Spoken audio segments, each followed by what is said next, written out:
ನಂಬಿ.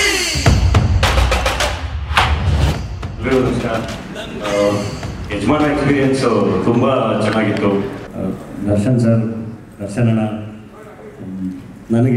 ನಾನು ಇಂಡಸ್ಟ್ರಿಗೆ ಬಂದಾಗಿಂದ ಅವರು ಫಸ್ಟ್ ಟೈಮ್ ಮೀಟ್ ಮಾಡಿದಾಗಿಂದ ತುಂಬ ಚೆನ್ನಾಗಿ ನನ್ನ ಜೊತೆ ನಿಂತವರು. ಆಮೇಲೆ ಏನೇ ಇದ್ರೂ ತುಂಬ ಚೆನ್ನಾಗಿ ರೆಸ್ಪಾಂಡ್ ಮಾಡ್ತಿದ್ರು.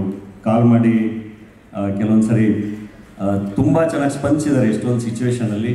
ಆ್ಯಂಡ್ ಅವ್ರ ಜೊತೆ ಸ್ಕ್ರೀನ್ ಶೇರ್ ಮಾಡಿದ್ದು ಖುಷಿ. ಮಿಠಾಯಿ ಸೂರಿ ವಿಲನ್ ಅನ್ನೋದಕ್ಕಿಂತ ವಿಲನ್ ಅಲ್ಲ, ಅದೊಂದು ಪೋಷಕ ಪಾತ್ರ ಅಂತ ಕರಿಬೋದು. ಆ್ಯಂಡ್ ಒಂದು ಕಿರಿಕ್ ಮಾಡೋ ಕ್ಯಾರೆಕ್ಟರ್ ಅಂತ ಕರಿಬೋದು. ಅವ್ನು ಕೆಟ್ಟವನು ಅನ್ನೋದಕ್ಕಿಂತ ಹುಂಬ ಅಂತ ಹೇಳ್ಬೋದು. ತುಂಬ ಎಂಜಾಯ್ ಮಾಡಿದೆ ಪಾತ್ರ. ಆ್ಯಂಡ್ ತುಂಬ ಚೆನ್ನಾಗಿ ಡಿಸೈನ್ ಮಾಡಿದರು ಎಲ್ಲದನ್ನು. ನಮ್ಮ ಬಿ ಸುರೇಶ್ ಅವರು, ಶೈಲಜನಾಗ್ ಮೇಡಮ್, ಪೊನ್ ಕುಮಾರ್ ಅವರು, ಹರಿಕೃಷ್ಣ ಅವರು, ಆ್ಯಂಡ್ ಸಿನಿಮಾಟೋಗ್ರಫರ್ ಶ್ರೀಶಾ, ಎಲ್ಲರೂ ಸೆಟ್ಟಲ್ಲಿ ತುಂಬ ಚೆನ್ನಾಗಿ ಎನ್ಕರೇಜ್ ಮಾಡಿ ತುಂಬ ಚೆನ್ನಾಗಿ ಆ ಪಾತ್ರನ ಪೋಷಿಸಿದ್ರು. ಆ್ಯಂಡ್ ಖುಷಿ ಆಗುತ್ತೆ ಟ್ರೈಲರ್ ಬಂದಮೇಲೆ ಹುಡುಗರು ಎಲ್ಲರೂ ಸಿಕ್ಕಿದಾಗ ಎಲ್ಲರೂ ಪಟ್ಟು ಅಂದರೆ ಪಟಾಸು ಮಿಠಾಯಿ ಸೂರಿ ಅಂತ ಆ ಪಾತ್ರದ ಮೂಲಕ ಗುರುತಿಸ್ತಾ ಇದ್ದಾರೆ. ಥ್ಯಾಂಕ್ ಯು ಈ ಥರದೊಂದು ಪಾತ್ರಕ್ಕೆ, ಈ ಥರದೊಂದು ಸಿನಿಮಾಗೆ, ಈ ಥರದೊಂದು ಎಕ್ಸ್ಪೀರಿಯನ್ಸ್ಗೆ. ಖಂಡಿತ ತುಂಬ ದೊಡ್ಡ ಹಿಟ್ ಆಗುತ್ತೆ ಯಜಮಾನ. ಯಾಕಂದರೆ ಅದು ಪ್ರತಿಯೊಂದು ನನಗೆ ಒಂದು ಮುಂಜಾನೆ ಸಾಂಗ್ ತುಂಬ ಇಷ್ಟ. ಬಸಣಿ ಬಾ ಸಾಂಗ್ಗೆ ನೋಡೋಕೆ ಕಾಯ್ತಾ ಇದ್ದೀನಿ. So first day, first show ಅಥವಾ ಫ್ಯಾನ್ ಶೋ ಎಷ್ಟೊತ್ತಿಗಾಗುತ್ತೆ ಅದ್ರ ಮಧ್ಯೆ ನಾನು ಯಜಮಾನ ಸಿನಿಮಾ ನೋಡ್ತೀನಿ. Thank you.